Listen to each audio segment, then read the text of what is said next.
ब्रह्मरूपमादिमध्यशेषसर्वभाषकम्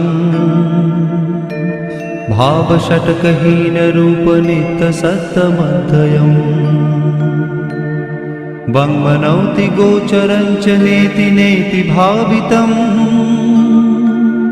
तं नमामि देवदेव रामकृष्णमीश्वरम् आदितेयविहरं शूरारिदैत्यनाशकम् साधुशिष्टकामदं महिषुभारहारकम्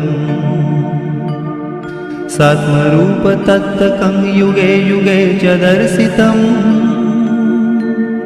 तं नमामि देवदेव रामकृष्णमीश्वरम् सर्वभूत